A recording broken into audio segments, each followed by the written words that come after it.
In your notebooks, we're going to finish lesson 4.3. This is part 2. We're going to learn how to multiply numbers that are written in scientific notation when you have more than one. We're going to do 4 examples, and you're going to need a calculator to do these because they're in decimal form. So grab a calculator, and then come back and put these 4 examples in your notes, starting with number 1. We're going to write number 1 in our notes, parentheses 2.5 times 10 to the 4th times, in parentheses 2 times 10 to the 2nd. And you'll notice both numbers here are written separately in scientific notation. They each have a 1 digit in front of the decimal. They have a times sign, and they both are written with powers of 10. That's perfect. We are going to combine these, and we're going to do it in 2 steps. The first step is to look at the compressed decimal part, the 2.5 and the 3. With your calculator, I want you to multiply those 2 numbers. So type in 2.5 times 3. Your display will show the number 7.5. So that's half of our answer. Times, and then the second step is to look at your powers of 10. 10 to the 4th and 10 to the 2nd. We're going to do the exact same thing. We're going to multiply those 2 powers of 10. So 10 to the 4th times 10 to the 2nd. You have the same base, which is 10. And then you add your exponents. 4 plus 2 is 6. And you put that piece in your answer. Step 3 is just to double check everything. Is my first number a decimal with only 1 digit in front of the decimal point? Yes. My times sign is there. Do I have a power of 10? Yes. This is your answer. 7.5 times 10 to the 6th. Let's try another one. In your notes, example number 2, I want you to write down these 2 numbers in scientific notation. 3.1 times 10 to the negative 2nd times 2 times 10 to the negative 5th. We're going to follow those same 2 steps. With my calculator, I'm going to type in 1.3 times 2. I want you to type that in. 3.1 times 2. My calculator shows 6.2. I'm going to bring down that times sign. Part 2 is your powers of 10. So 10 to the negative 2 times 10 to the negative 5. Remember, we're going to add our exponents. So negative 2 plus negative 5 is negative 7. So my answer on this side is 10 to the negative 7.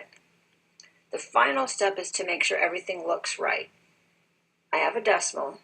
Is there only 1 digit in front of the decimal point? Yes. Do I have a power of 10?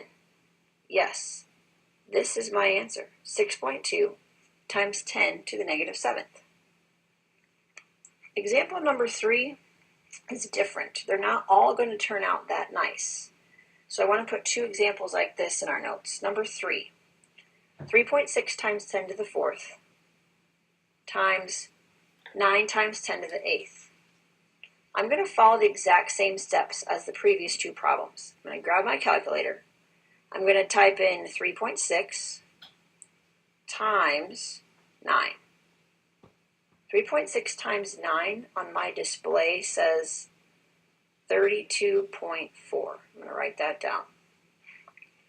Times, step 2 is to multiply our powers of 10. So 10 to the 4th times 10 to the 8th. Again, I'm going to add the exponents.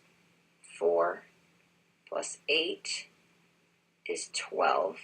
So I have 10 to the 12th power. And again, I'm going to do step 3. I'm going to make sure everything looks right. Do I have a decimal number with only 1 digit in front of the decimal point? Here, that doesn't happen. I have a 3 and a 2 in front. That's not scientific notation, so that's what makes this question different. We need to fix that.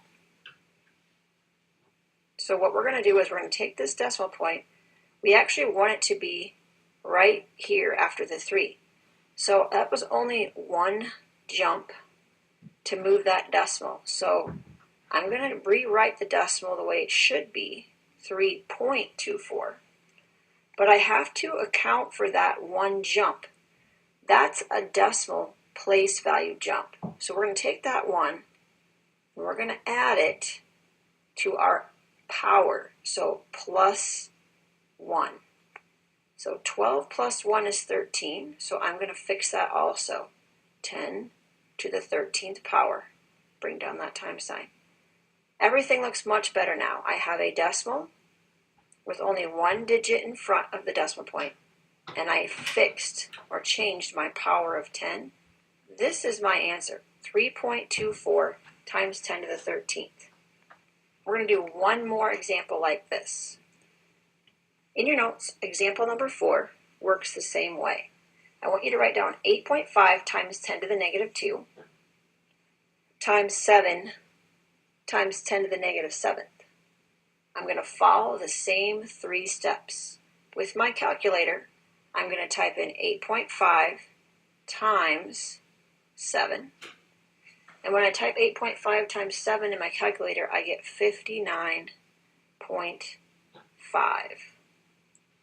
Step 2 is my powers of 10.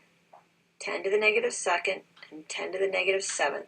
We're going to multiply those by adding our exponents. So negative 2 plus negative 7 is negative 9. So I'm going to put times 10 to the negative 9th. And my third step is always to check over my answer. Do I have a decimal number with only one digit in front of the decimal? Nope, not on this one either. I have a 5 and a 9, so we need to fix that. We're going to take that decimal point and we're going to move it where it's supposed to be, in front of the 5. And that took us one jump to do it. So now I have 5.95. Remember that one jump? We're always going to add to our exponent, so plus 1. Now be careful. Negative 9 plus 1 is negative 8. So I'm going to write times 10 to the negative 8. Okay. Is my number a decimal with only one digit in front? Yes. To the power of 10 that I changed? Yes. My answer is 5.95 times 10 to the negative 8. That gives you 4 examples to put in your notes. And now I'm going to have you try some homework problems. Good luck.